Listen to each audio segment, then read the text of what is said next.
दोस्तों, एक बार फिर से आप सभी का स्वागत है इस चैनल पर। अगर आपने चैनल को सब्सक्राइब नहीं किया तो सब्सक्राइब ज़रूर करें। आज हम बात करने वाले हैं फाइनेंशियल मैनेजमेंट के इम्पोर्टेंट क्वेश्चंस की। दोस्तों, जैसा आप जानते हैं कि आपका एग्ज़ाम आ चुका है और मई में आपके एग्ज़ाम शेड्यूल है। अभी डेट शीट फाइनल तो नहीं आई है, लेकिन 15 मई से आपके एग्ज़ाम होने की उम्मीद है। पॉसिबिलिटी है एग्ज़ाम पोस्टपोन हो जाए, लेकिन जब तक कुछ हमारे पास इन्फॉर्मेशन नहीं आएगी हम ये मान के चलेंगे कि हमारे एग्ज़ाम 15 मई से स्टार्ट हो जाएंगे। तो उसी सीरीज़ में मैं आपके लिए लेके आया हूँ फाइनेंशियल मैनेजमेंट का पेपर, जो कि आपको थोड़ा हेल्प करेगा। इंपॉर्टेंट क्वेश्चन जो होंगे मैं बताऊंगा कौन से मोस्ट इंपॉर्टेंट क्वेश्चन है, तो आप ध्यान से देखेंगे। और एग्ज़ाम जैसे ही आपके होने आने वाले होंगे तो मैं आपको और एक वीडियो बना के दूंगा कि मोस्ट इंपॉर्टेंट क्वेश्चन। यहाँ मैं आपको इस वीडियो में बताऊंगा 10-12 क्वेश्चन जो इंपॉर्टेंट है, और फिर बाद में मैं आपको बताऊंगा 5-6 क्वेश्चन जो इंपॉर्टेंट होंगे। एग्ज़ाम में आपको 5 ही करने होंगे, तो पूरी उम्मीद है कि आपके एग्ज़ाम अच्छे होंगे। ये पेपर है आपका फाइनेंशियल मैनेजमेंट का, 2018 में आया हुआ था ये।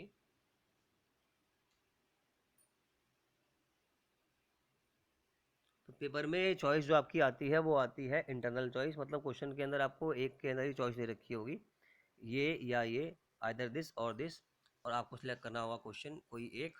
सब मिला के आपको मिलेंगे 10 क्वेश्चन, आपको करने होंगे 5। मैं आपको बताऊंगा आज 10 क्वेश्चन जो बहुत इंपॉर्टेंट है, फिर आपको नेक्स्ट वीडियो में बनाऊंगा 5 क्वेश्चन जो बहुत इंपॉर्टेंट होंगे एग्जाम में।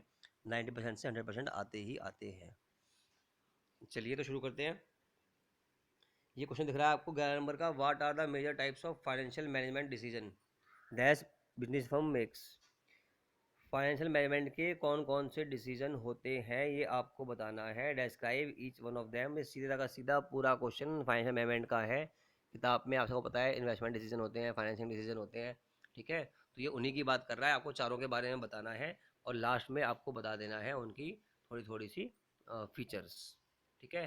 तो ये जो क्वेश्चन है ये एग्जाम में आ जाता है 7 बार 10 में से।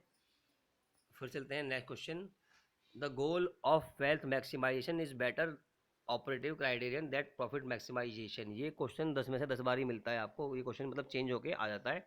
तो 100% ये क्वेश्चन आपका आता है, what is the goal of financial management या profit maximization is better than wealth maximization, और दोनों में कंपैरिजन। ऐसे करके ये क्वेश्चन एग्जाम में 7 नंबर में 6 नंबर में जरूर मिलता है आपको। तो ये क्वेश्चन जरूर तैयार करना है आपको। अब हम जा रहे हैं आगे नेक्स्ट क्वेश्चन पे। ये है आपका पार्ट, इसका दिखा देता हूँ मैं आपको। ये चॉइस में क्वेश्चन था आपका, ए था पहले, अब बी पे जा रहे हैं क्वेश्चन नंबर पार्ट बी पे।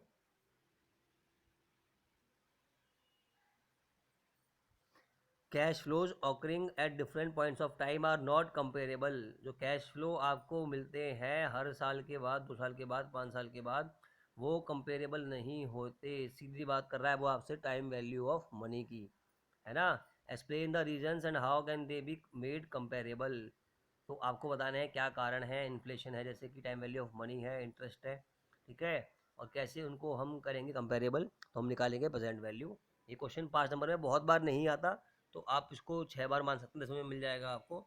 बहुत इंपॉर्टेंट नहीं है। हाँ, टाइम वैल्यू ऑफ मनी क्या आती है वो पूछ सकता है, वो क्वेश्चन यही क्वेश्चन का तरह है, वो आपसे पूछ सकता है, वो इंपॉर्टेंट रहेगा। सेकंड है, what is meant by capital budgeting decision. Capital budgeting decision यानी कि वही आपकी जो मशीनरी आप खरीदते हो, ठीक है, वो जो आप खर्चा करते हो प्लांट एंड मशीनरी में, उसके बारे में बात कर रहा है आपसे। What are the main features, ठीक है। उसके बाद explain the payback period method and profitability index method. ये जो क्वेश्चन है ये काफ़ी अच्छा क्वेश्चन है, एग्जाम में काफ़ी मिलता है। खासकर वो पूछता है feature of capital budgeting decision, क्योंकि ये होते हैं लॉन्ग टर्म, ये होते हैं रिस्की, ये होते हैं नॉन रिवर्सिबल, इरिवर्सिबल। तो इसीलिए इसके बारे में एक क्वेश्चन घुमा घुमा के जरूर आता है। 8 बार मिलेगा आपको 10 बार में से। और पे बैक पीरियड और अकाउंटिंग रेट ऑफ रिटर्न और ये प्रॉफिटेबिलिटी इंडेक्स, ये आपको करने हैं थ्योरी में याद, और ये क्वेश्चन थ्योरी का इन पे मिल जाता है। ये क्वेश्चन जरूर है, आपको करना है तैयार।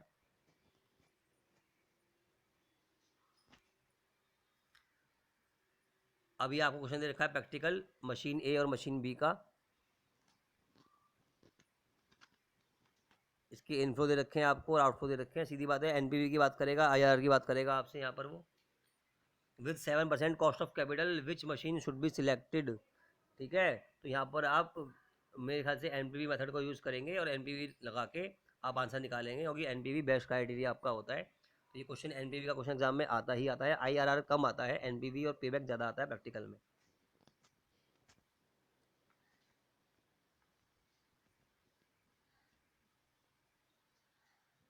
नेक्स्ट क्वेश्चन है आपका ABC इवैल्यूएटिंग का proposal to install a new machine. ठीक है, तो ये फिर से आपको कैश फ्लो दे रखे हैं, और देखो यहाँ देखो साफ साफ पूछ लिया उसने NPV और पेबैक पीरियड। मैंने क्या बताया था आपको, अभी यही बताया था।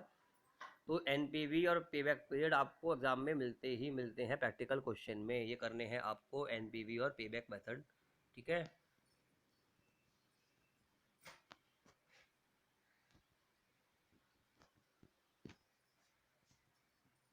अब ये बोल रहा है आपसे cost of preference share is lower than the cost of equity share. ये क्वेश्चन भी अच्छा क्वेश्चन है, पर एग्जाम में 6 बार मिलेगा, ज़्यादा नहीं मिलेगा। तो आप इसको देख सकते हैं, तैयार कर सकते हैं अपने एग्जाम के लिए, बहुत इंपॉर्टेंट नहीं है।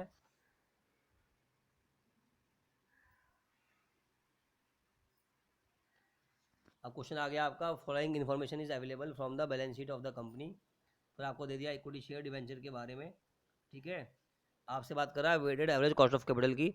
तो ये क्वेश्चन एग्जाम में आता है कई बार, 8 बार मिल जाएगा 10 बार में से आपको। साथ में आपको इसके ऊपर थोड़ा क्वेश्चन भी एग्जाम में WACC पे मिल जाता है, तैयार करना है सबको ये क्वेश्चन।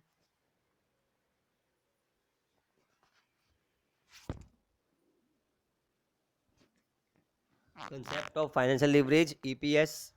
ठीक है, तो ये फाइनेंशियल लिवरेज ऑपरेटिंग लिवरेज जरूर मिलेगा थ्योरी में भी, और उसके अंदर भी 10 में से 10 बार मिलेगा आपको, प्रैक्टिकल के अंदर भी। और earning per share EPS analysis आपको जरूर करना है, तो ये क्वेश्चन प्रैक्टिकल में भी आपको मिल जाता है। फैक्टर्स अफेक्टिंग डिविडेंड पॉलिसी, ये क्वेश्चन थ्योरी में 8 बार मिलेगा, 10 में से आपको बहुत मिलता है एग्जाम में।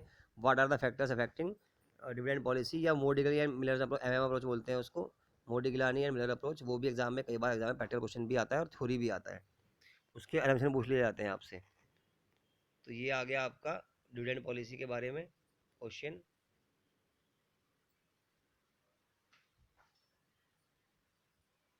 फिर ये वाल्टर का मॉडल आ गया आपका, वैल्यूएशन ऑफ फर्म का। वाल्टर गॉर्डन मॉडल को आपने पढ़े होंगे, MM मॉडल भी पढ़ा होगा आपने। तो ये क्वेश्चन आपका आ गया वाल्टर मॉडल का।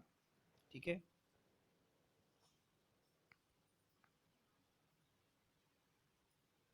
फिर दे रखा है आपको question, next question, EPS rate of return and required rate of return. और आपसे बोल रहा है find out the market price of the share under Gordon model. तो देखो दोनों क्वेश्चन मिल गए आपको। मैंने बताया वाल्टर मॉडल और गॉर्डन मॉडल ज़्यादातर आपको मिल जाते हैं, तो एग्जाम में ये आ चुका है, आप इसको तैयार कर लो। थ्योरी में भी पूछ सकते हैं आपसे, तो ये भी आपको तैयार करने हैं, थ्योरी के लिए भी करने तैयार। Importance of working capital management, ये क्वेश्चन अच्छा है, एग्जाम में मिल जाएगा आपको 7 बार 10 में से, ये आप तैयार कर सकते हैं। उसके बाद objectives of inventory management and are they similar to objective of cash management. Inventory management और EOQ मॉडल एग्जाम में आता है, थ्योरी के अंदर भी, और EOQ प्रैक्टिकल में भी आता है आपको, तो आपको क्वेश्चन जरूर तैयार करना है। कैश मैनेजमेंट कम आता है, कैश बजट के ऊपर क्वेश्चन एग्जाम में मिल जाता है आपको, तो ये आप छोड़ सकते हैं यहाँ पे। ठीक है, लास्ट में एजिंग शेड्यूल कम आता है एग्जाम में, कर सकते हैं तैयार, कोई दिक्कत नहीं है।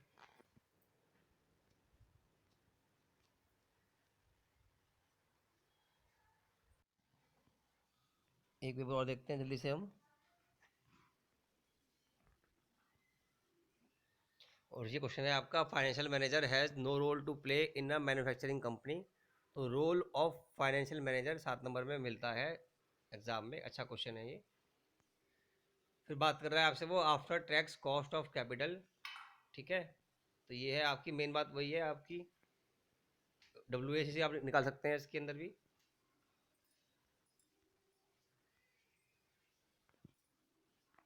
ये देखिए book value and market value weight in cost of capital, मैंने बताया था आपको।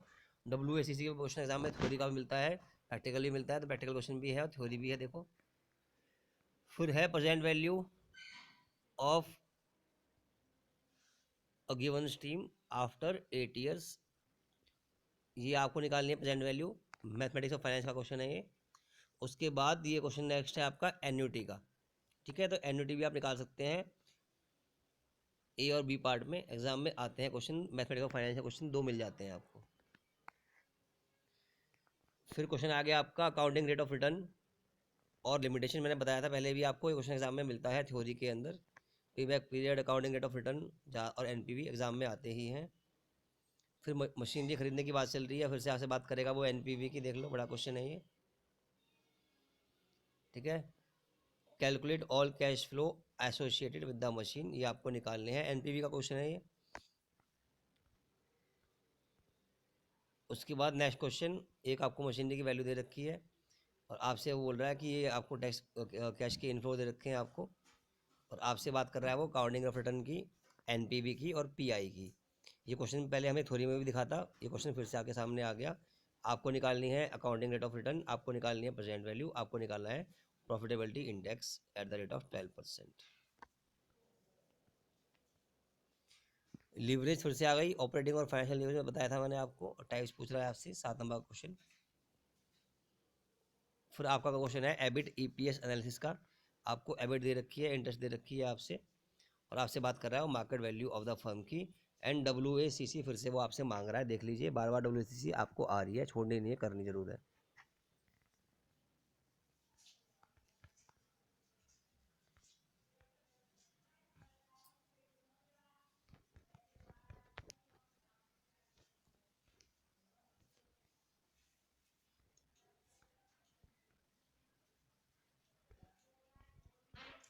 नेक्स्ट क्वेश्चन है आपका assumptions and implications of net operating income approach to capital structure. Capital structure की थ्योरी बहुत इंपॉर्टेंट है, एग्जाम के लिए आपको करनी है। ये बात कर रहा है नेट ऑपरेटिंग इनकम अप्रोच की, आपको पता है नेट इनकम अप्रोच भी है, वो भी आपको करनी तैयार, थ्योरी एग्जाम में मिल जाती है। उसके बाद आपसे बात कर रहा है वो डिग्री ऑफ ऑपरेटिंग लीवरेज की, है ना।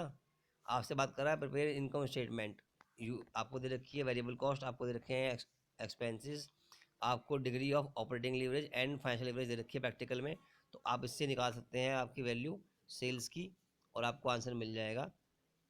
फिर आपसे बात कर रहा है वो गॉर्डन मेथड फिर से देखो आ गया, जो water model Gordon model exam में आते ही हैं, बताया था मैंने आपको। उसके बाद नेक्स्ट क्वेश्चन है आपका अप्रोच के ऊपर, ठीक है, साफ साफ पूछ रहा है आपसे apply approach, what will be the price of the share, ठीक है। तो ये मैंने आपको बताया Walter model Gordon model approach ये एग्जाम में मिलते ही हैं, तो फिर से क्वेश्चन मिल गया आपको। फिर नेक्स्ट क्वेश्चन है आपका, फिर चला गया नीचे, temporary and permanent working capital के ऊपर, और ABC system of inventory management, ABC analysis exam में आ जाता है आपका, तो ABC आपको जरूर करना है। और परमानेंट वर्किंग कैपिटल को अफेक्ट करने वाले फैक्टर जो हैं एग्जाम में वो भी पूछते हैं आपसे।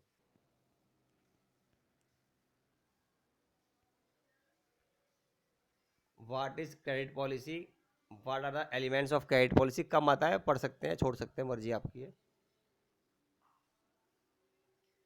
फिर ये क्वेश्चन है प्रैक्टिकल आपका, ठीक है, और आपसे वो बात कर रहा है, क्या कर रहा है आपसे, prepare statement showing funds to be arranged in working capital.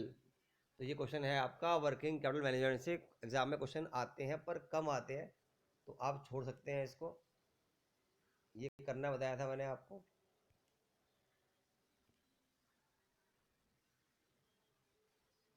ठीक है, तो इतना ही काफ़ी मेरे ख्याल से अभी के लिए। बाकी एग्जाम से पहले मैं आपको वीडियो बना के दूंगा और बताऊंगा 5 क्वेश्चन कौन से एग्जाम में आपको मिलने ही मिलने हैं, इसमें से भी 10 क्वेश्चन में से कम आपको 6 क्वेश्चन 7 क्वेश्चन जरूर मिलेंगे एग्जाम में। ठीक है, आज के लिए इतना ही, वीडियो को शेयर कीजिए, चैनल को सब्सक्राइब कीजिए, थैंक यू वेरी मच।